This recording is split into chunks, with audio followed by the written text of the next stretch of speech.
podido volver a esto tan pronto? Autobuses que llevan más gente de la que deberían, humo negro saliendo de los tubos de escape, peatones y vehículos que no respetan las señales de tránsito. Hace 4 meses la situación era otra. ¿Recuerdan lo agradables que pueden ser nuestros espacios públicos si los cuidamos y los respetamos? ¿Qué podemos hacer para que eso vuelva a pasar? Obviamente ahora hay más gente en la calle, pero estar en la calle no significa tratar a la calle con descuido. Me acaba de llegar el mensaje de un adolescente de San Juan del Lurigancho. Nos cuenta: hola Yanira, soy Susana.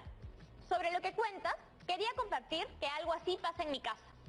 Mi hermano trabaja en el centro de Lima y a pesar de que sale recontra temprano, siempre coge una congestión vehicular brutal que lo estresa y le genera tardanzas y descuentos. Comenté esta situación en el grupo de Facebook de mi cole y recibí comentarios como que ahora todo es un caos, o que ahora hay más peleas entre conductores, o que el ruido de las bocinas es mucho mayor por sus avenidas. Me quedé pensando, ¿por qué hemos llegado a esta situación? ¿Cómo la organización de los espacios ha influido en el caos vehicular? ¿Cómo esto puede ocasionar el descontento de la población? ¿Qué alternativas podemos plantear para organizar el espacio de manera que evitemos esta situación? Bienvenidas y bienvenidos a Aprendo en Casa. En este nuevo programa nos enfocaremos en una problemática territorial relacionada con el sistema de transporte. Para entenderlo mejor y poder proponer acciones en casa para combatir esta situación. O pensaremos en sus causas y en sus consecuencias en el ambiente, en nuestra seguridad y calidad de vida, así como en lo importante y necesario que es el transporte para el desarrollo. Antes de empezar, chicas y chicos de segundo de secundaria, pásenle la voz a sus familiares, así todas y todos en casa podrán tomar conciencia de este problema. Bienvenida, profesora. Hola Yanira, ¿cómo estás? ¿Les digo la verdad? Decepcionada. ¿Qué ha pasado? Durante los primeros meses de cuarentena, la contaminación bajó, entre otros factores, por la reducción del tráfico. Ahora que la cuarentena ya acabó en la mayoría de ciudades del país y más personas han vuelto a desplazarse para acudir a sus trabajos o consumir productos y servicios, es como si hubiéramos vuelto a la normalidad. Y la normalidad no es tan buena. ¿No hay nada que podamos hacer para mejorar la congestión vehicular en nuestro país? Porque estoy segurísima de que Lima no es la única ciudad que la padece. Definitivamente hay cosas que podemos hacer y en estas 2 semanas vamos a descubrirlas todas y todos juntos. Profesora, ¿el tráfico afecta a nuestra calidad de vida? Porque no sé si es que yo soy muy intensa, pero me molesta mucho ver todos los accidentes por no seguir las reglas, escuchar tanto ruido y hasta peleas entre choferes. Claro que el tráfico impacta en nuestra vida. Antes de la cuarentena, yo tenía que despertarme a las 5 de la mañana para poder llegar a tiempo al colegio. Eso hacía que cuando regresaba a mi casa por la noche, estuviera muy cansada y no tuviera tanto tiempo para compartir con mi familia. ¿Cómo sentían ustedes antes el tráfico por sus casas? ¿Hay cambios ahora que estamos más tiempo en casa? Estas son buenas preguntas.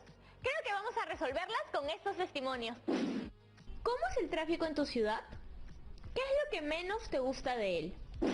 El tráfico vehicular en la ciudad de Arequipa está volviendo a la normalidad, pero poco a poco, con las respectivas disposiciones que indica la autoridad. Lo que no me gusta es el ruido ocasionado por el enorme tráfico vehicular y la contaminación ambiental que afecta a la salud de todos. ¿Cómo es el tráfico en mi ciudad? Actualmente ha incrementado. Hay aproximadamente 36.000 unidades vehiculares circulando. ¿Qué es lo que menos me gusta de él? Lo que menos me gusta de él es la aglomeración vehicular en horas puntas en diferentes puntos de la ciudad y la contaminación que este causa. El tráfico en mi ciudad es algo tranquilo porque no hay hartos vehículos. Lo que no me gusta es que algunos jóvenes manejan a excesiva velocidad sin medir el riesgo de afectar a un peatón o atropellar un animal. Gracias. Creo que todas y todos, sin importar el lugar del que seamos, Alguna vez nos hemos tenido que enfrentar a un atoro de carros y nos hemos sentido estresados por él. ¿Sabían que hasta antes de la cuarentena, Lima era una de las ciudades con mayor congestión vehicular en todo el mundo? No me sorprende, profesora. Si la mayoría de personas en la ciudad se demoraban en promedio 2 o 3 horas para llegar de su casa a su trabajo. ¿Pero qué podrían hacer si hay distancias demasiado largas para hacer caminadas o ir en bici? Podemos empezar por preguntarnos por qué ocurre la congestión vehicular. Aquí hay muchísimos factores que entran en juego. ¿Se atreven a sugerir uno? Puede ser, porque en algunos lugares no hay semáforos o también por la informalidad en el transporte. Te lo explico, Yanira. Uno de los factores es la falta de equipamiento urbano. Muchos lugares no tienen semáforos, las líneas de los carriles no existen, hay huecos y falta de señalética. También tenemos que los conductores no respetan las normas de tránsito, y no solo los informales, sino también los conductores de vehículos privados. Además, muchas veces esto no se sanciona. Es verdad, profesora. Y también he visto que los servicios de transporte público formales hacen lo mismo. Entonces podríamos decir que, en general, son los infractores los que causan los problemas porque transitan sin respetar las normas. Es cierto, muchos vehículos circulan sin cumplir los requisitos que establecen las normas para poder transportar pasajeros. Tenemos que analizar por qué han surgido tantos medios de transporte informal. En todo caso, profesora, ¿por qué lo permitimos como usuarias y usuarios? ¿Por qué seguimos usando el transporte público informal si pone nuestra seguridad en riesgo? Tenemos que considerar que tenemos un sistema de transporte saturado, buses llenos o muy antiguos en vez de un sistema de transporte masivo, integrado, moderno y seguro. Entiendo. Las personas necesitamos una mejor oferta de transporte público. Así el tráfico sería más fluido y evitaríamos tanta congestión. Exacto, y esa deficiencia en nuestro transporte público genera otro problema para nuestro tránsito, la gran cantidad de vehículos de transporte privado. Así, en las llamadas horas punta, vemos muchos carros que solo transportan a una o dos personas, saturando las vías. Piensen en cuánto mejoraría el tránsito si tuviéramos una oferta de transporte público masivo, diverso, cómodo y seguro. Probablemente muchas de esas personas podrían ir tranquilas en un solo bus. Hemos llegado al tercer factor, la escasa organización. Ahí entran en juego nuestras autoridades, que deben tomar medidas para que el transporte público sea más ordenado y seguro. Así es, Yanira, y esto debe ocurrir en todo el país. La clave es la organización. ¿De qué forma se podría organizar el transporte? Por ejemplo, en Lima los taxis sobrepasan la demanda de la población. Una medida podría ser controlar la flota de taxis en función a la demanda de la población. Pero recordemos, el número de taxis bajará cuando haya un sistema de transporte masivo de calidad. Pero es cierto, las autoridades competentes deben mirar el servicio de transporte de manera integral, que abarque los buses y los taxis, tomando en cuenta el bienestar de toda la población. Ahora que has mencionado la palabra bienestar, ¿han visto cómo hay todavía muchos vehículos en mal estado, a los que les faltan partes, que emiten sonidos fuertes o botan humo negro por el tubo de escape? Sí, botan humos tóxicos que se esparcen por toda la ciudad y contaminan muchísimo el ambiente. ¿Creen que los autos y buses que circulan en esas condiciones atentan contra el bienestar público? Claro, porque ese humo que botan no permite respirar. Al contaminar, están empeorando la calidad del aire que respiramos, y eso se puede traducir en problemas respiratorios y otros males para la población. Además, si circulan en tan mal estado, nada nos asegura que funcionen bien. Podrían ocasionar accidentes de tránsito como choques o atropellos. Así es, esos vehículos que se encuentran en pésimas condiciones no solo congestionan cuando se averían en plena vía, sino que constituyen un peligro para sus pasajeras y pasajeros y para quienes se crucen en su camino. Creo que a veces hasta nos parece pintoresco que un carro pueda seguir andando en tan malas condiciones, pero en verdad es un peligro. ¿Es posible que estos vehículos salgan de circulación? En Lima se han implementado algunas medidas, como los programas de chatarreo, pero sería interesante que se evalúe su aplicación en todo el país. ¿Programas de chatarreo? ¿Para qué? Para renovar el parque automotor es necesario retirar los autos antiguos y en malas condiciones, la chatarra, por así decirlo. Las autoridades otorgan un bono para que los transportistas, bajo ciertas condiciones, puedan adquirir vehículos nuevos y brindar un servicio que no perjudique ni al ambiente ni a la población. Qué importante es la labor de las autoridades del sector transporte y de las municipalidades. Son actores sociales que pueden activar el cambio, y ya que estamos hablando del rol que juegan, también debemos mencionar que hace falta una estricta regulación del transporte y la supervisión de su cumplimiento. Sabemos que el transporte informal está prohibido, pero los vemos circular por las calles sin problemas. Como vemos, no solo se trata de emitir normas y poner en marcha programas, también hay que fiscalizar su cumplimiento con rigurosidad. Hablando de fiscalizar, creo que también habría que hacerlo con las obras en las vías públicas. Sabemos que deben estar en buen estado, pero muchas veces las obras de refacción de pistas se hacen en horas y de forma que dificultan la circulación. A veces las obras de construcciones privadas, como edificios, no respetan el espacio público y ocupan una vía, creando congestión. Es cierto, es necesario que se supervise que las constructoras respeten las normas, pero también es importante que, como tú, las ciudadanas y ciudadanos nos involucremos en hacer cumplir las normas. Profesora, ¿y la planificación de nuestras ciudades tiene algo que ver con el caos vehicular? Muchísimo. Las ciudades del país deben contar con una planificación urbana adecuada. Esa es la clave para el orden y la descongestión vehicular. Siento que es como si siempre estuviésemos tratando de poner un parche. Siempre vemos que las vías se amplían, que se aumentan carriles, pero eso no nos lleva a solucionar el problema de fondo. Así es, se arregla una cosa, pero no se ve el conjunto. Se necesita que se entienda el sistema y que se actúe de manera integrada.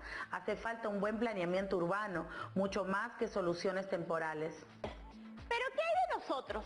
De las ciudadanas y los ciudadanos comunes que nos desplazamos por nuestra ciudad. ¿Qué estamos haciendo mal? ¿Qué podemos mejorar? Quédense con estas preguntas en la cabeza porque después de la pausa empezaremos a hablar de nuestras responsabilidades. ¡Ya volvemos!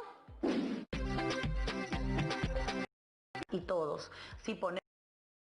Nosotros también tenemos una cuota de responsabilidad en el asunto.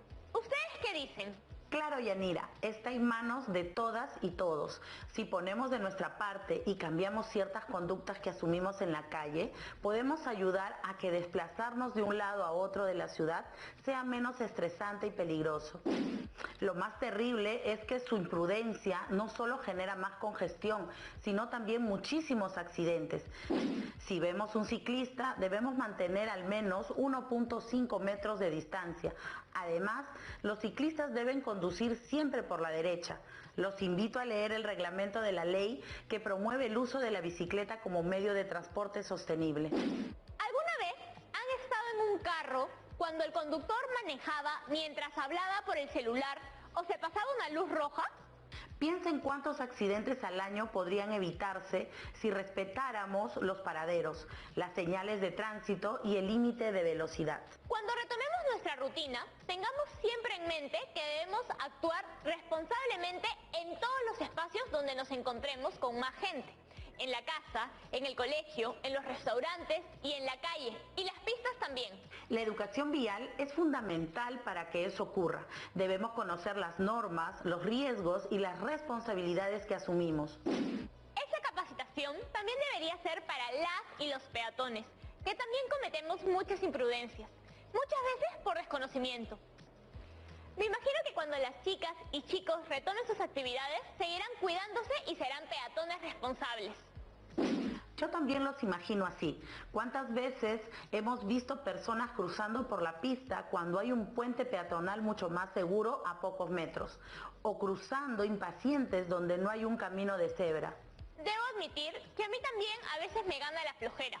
Y cruzo por la mitad de la pista en algunas callecitas por mi casa que son poco transitadas. pero debemos cumplir las normas en todas partes, por nuestro bienestar y el de los demás. Así que ya no más flojera. Desde ahora cruzaré siempre por los pases peatonales. Me parece muy bien, Yanira. Tanto como conductores como peatones deben ser responsables de su comportamiento en el espacio público. Así ayudaremos a evitar la congestión vehicular y los accidentes. Por ejemplo, identifiquemos en la siguiente escena algunos ejemplos de acciones incorrectas que incrementan el problema. El auto está estacionado en zona prohibida. Lo sabemos por el sardinel amarillo en la vereda. Observa el pasajero que está bajando por el lado izquierdo. Ahora mira a la derecha. El chofer está descargando cosas por el lado izquierdo. Y mira al ciclista. Está yendo por la mitad de la pista. Debe ir por el lado derecho. Y también veo varias conductas imprudentes. Por ejemplo, la de los chicos en skate que están yendo por la pista y deben ir por la vereda a la velocidad del peatón. Es cierto, Yanira, esto pudo suceder antes del estado de emergencia. No deberíamos ver estas escenas nuevamente. Y ahora, ¿se han puesto a pensar en las consecuencias del caos vehicular? Los accidentes de tránsito los hemos mencionado durante todo el programa. ¿Alguna vez han estado en uno? Yo sí. Por suerte íbamos con cinturón de seguridad. Llevar puesto el cinturón de seguridad es una gran medida de prevención y es obligatorio. ¿Cuál podría ser otra consecuencia de la congestión vehicular? La impuntualidad. Se dice que las y los peruanos somos bien tardones. ¿Será por el tráfico? Algo tiene que ver. Lo cierto es que diariamente las personas perdemos en el tráfico tiempo que podríamos estar destinando a compartir con la familia o a hacer alguna actividad que nos guste o estudiar algo nuevo. No olvidemos el impacto en el ambiente, un factor muy importante y que será determinante para las medidas que vamos a sugerir para nuestro fanzine la próxima semana. Los ruidos, los gases, la congestión vehicular genera un problema ambiental de contaminación muy grande. Lima es una de las ciudades más contaminadas de Latinoamérica. ¿Hay algo que podamos hacer las y los ciudadanos para disminuir el tráfico, cuidar el ambiente y mejorar nuestra calidad de vida? Para eso hemos invitado a Ricardo Boll, especialista en geografía y medio ambiente de la Pontificia Universidad Católica del Perú. Desde ya me cae bien. ¿Qué es el sistema de transportes? Bien, el sistema de transportes es todo el conjunto de elementos y servicios que permiten que podamos transportar bienes y personas desde un lugar hasta otro. Esto debe ser eficiente, veloz, de manera segura, económica, accesible, frecuente. Como puedes ver, tiene muchas características, pero lo importante es que todo esté interconectado. Por ejemplo, tenemos que tener infraestructuras como aeropuertos, puertos y carreteras que deben de estar en buen estado y estar preparadas para los flujos que se necesitan, pero también necesitamos equipos, por ejemplo, aviones, buses, autos, motos, bicicletas, incluso necesitamos señalización. También necesitamos servicios, es decir, necesitamos empresas que den estos servicios, que se fijen en los horarios, que se fijen en los precios, que atiendan bien, que se encarguen de que los productos lleguen en buen estado y que nos den información adecuada. ¿Cuál es la importancia del transporte? Los transportes permiten que otras actividades puedan florecer. Por ejemplo, imagínate un agricultor que necesita que sus productos lleguen a un mercado que puede estar un poco lejos. Estos productos tienen que ser transportados. Pero tú imagínate que estos productos no lleguen en buen estado o que de repente demoren demasiado. Necesitamos que esos productos lleguen, como les decía, rápido, en buen estado, a buen precio. En esta medida, el transporte permite que los productos que pueden estar producidos en un lugar y que de repente son un pequeño excedente, puedan llegar a lugares, ¿no?, un poco alejados, donde esos productos son necesarios, donde tal vez no se produzcan en ese momento y puedan llegar a las personas que los necesitan. También el transporte es muy importante para las personas. Por ejemplo, tenemos que estudiar y tenemos que transportarnos, pero también, por ejemplo, tenemos que ir al médico, tenemos que ver a nuestros amigos, a nuestra familia, o de repente queremos hacer un viaje. Para el turismo, por ejemplo, el transporte es vital. ¿Qué tipo de transporte es mejor? Bueno, esto va a depender muchísimo de qué es lo que necesitemos. Es decir, en algunos casos necesitaremos un transporte muy rápido al margen del precio. En otros casos, por ejemplo, minerales, van a necesitar transportarse o por tierra o por barco. Y ahí no va a importar tanto el tiempo. Los minerales, no importa cuánto tiempo estén transportándose, pero necesitamos un transporte más barato. También nos pasa a las personas. Por ejemplo, a veces utilizamos el auto estando cerca, o a veces queremos tomar un bus cuando podríamos caminar. También está la bicicleta, la moto, pero por ejemplo en una moto o en una bicicleta solamente puede ir una persona, tal vez dos. Pero en cambio en un auto podemos ir 4, tal vez 5, y en un bus podemos ir 30, 40, 50 personas. Va a depender muchísimo de qué es lo que necesitemos. Por eso necesitamos un sistema de transportes coherente, necesitamos un sistema de transportes multimodal en el que nosotros podamos escoger el tipo de transporte que necesitamos. ¿Cómo podemos ayudar a tener un mejor sistema de transportes en el Perú? Primero, asumiendo nuestra responsabilidad como ciudadanos. Tenemos que conocer, por ejemplo, las reglas de tránsito. Tenemos que asegurarnos que además estas se cumplan. Por ejemplo, si nosotros tomamos un transporte y creemos que la persona no está manejando bien o no está siguiendo las reglas, podemos hacérselo saber. También podemos llenar un cuaderno de reclamaciones y ejercer nuestro derecho a un reclamo, a una queja. También, por ejemplo, podemos participar de las actividades municipales. Muchas municipalidades tienen reuniones con los vecinos para conocer cuáles son los problemas y cuáles son las sugerencias que le queremos hacer llegar. También podemos participar de los planes de desarrollo concertados. Tanto las regiones como las provincias tienen que desarrollar planes de desarrollo concertados, donde se ve el desarrollo de toda la región, incluyendo temas de transportes. Ahí vamos a participar del diagnóstico, pero también de la jerarquización de las medidas que se van a tomar. Podemos incluso averiguar cuáles son los planes que se deberían estar ejecutando, averiguar si estos se están cumpliendo y hacer llegar nuestras sugerencias o tal vez nuestras quejas. Más allá del rol de las autoridades, al ejecutar medidas que propongan soluciones al caos vehicular, como las campañas de educación vial o una oportuna supervisión del cumplimiento de las normas de tránsito, como ciudadanas y ciudadanos podemos tomar decisiones y comprometernos a cambiar nuestro comportamiento en las calles. Podemos optar por el uso de medios de transporte ecoamigables, como la bicicleta. Yo ya lo hice y me siento contenta de reducir mi huella de carbono, mantener un estilo de vida saludable y no atiborrar con un auto más esta ciudad. Y esta acción de adoptar la bicicleta como un medio de transporte no se está dando solo en Lima. En ciudades como Piura, Iquitos y Arequipa, el Estado ha realizado talleres sobre los beneficios de este medio de transporte alternativo. Para que podamos salir seguras y seguros en nuestras bicicletas, es importante la implementación de ciclovías. La infraestructura de una ciudad es clave. Necesitamos también más intercambios viales, pasos a desnivel y vías que favorezcan al transporte masivo de pasajeros. Recuerda, Yanira, un buen planeamiento urbano. Ya veo cuán importante es construir una ciudad pensada en sus habitantes. Necesitamos que cada uno y una de nosotros respetemos a los ciclistas en la calle. Creo que las soluciones más amigables para la congestión y el ambiente son la bicicleta y el transporte público masivo, ordenado y seguro. Es necesario que nos ofrezcan un servicio de transporte público seguro y de mejor calidad. Con este análisis de las causas y los efectos de la congestión vehicular en nuestro país, entiendo mejor el problema.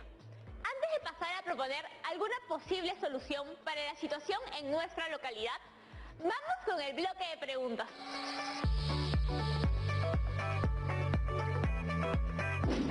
Hola amigas y amigos, por donde yo vivo hay muchos colectivos que son informales y que ahora con la pandemia ponen aún más en riesgo a sus pasajeras y pasajeros. porque van todos apretados y sin adecuada ventilación. Yo todavía soy menor de edad. Como ciudadana, ¿puedo promover el uso de transporte público formal? Claro que sí, Pablo. Lo mejor que puedes hacer es actuar con el ejemplo y no usar aquellos vehículos que no se encuentren autorizados e incentivar a tus familiares y amigas y amigos a hacer lo mismo. Al usar transporte público formal, contribuimos al orden y al buen uso de nuestro espacio y además evitamos exponernos al peligro. Ahora es el turno de Piero. Hola profesora, yo estoy muy entusiasmado con el reto de estas 2 semanas, porque cuido mucho el medio ambiente. Por eso quisiera saber cuáles son las ventajas de movernos en bicicleta. Tal vez cuando todo vuelva a la normalidad, ese sería mi medio de transporte. Muy buenas iniciativas, Piero. La principal ventaja es que no contaminas el ambiente, mientras que en el transporte público aún contaminas un poco. Además, contribuyes a reducir los problemas de tráfico y puedes tomar rutas alternas por donde no hay aglomeraciones de carros. Disfrutas del aire y no gastas dinero. Y también te pone de buen humor todo el día. Eso es importante para lograr bienestar. Profesora, muchísimas gracias por ayudarnos a analizar con tanto detenimiento el problema del caos vehicular que se vive en tantas localidades de nuestro país. Es un tema del que tenemos que hablar más seguido e informarnos para saber qué exigir de nuestras autoridades y cómo comportarnos para cuidar el ambiente, nuestra integridad y la de quienes nos rodean. Espero que pronto podamos movernos por ciudades más amables y seguras gracias a las acciones de todas y todos ustedes. Chao, profesora. Después de todo lo que hemos conversado hoy, creo que están más que listas y listos para responder a esas preguntas. Las y los invito a conversar sobre este tema en familia. Así las decisiones que tomen para enfrentar la congestión vehicular podrán causar un mayor impacto. Ahora el reto es de ustedes. Hagan un cuadro como este en el que expliquen el problema del caos vehicular, sus causas, consecuencias y algunas soluciones que sepan que se han planteado en sus localidades. Una vez que lo tengan listo, guárdenlo porque les servirá para realizar nuestro siguiente reto y la pieza que incluiremos en el fanzine sobre el problema de la congestión vehicular.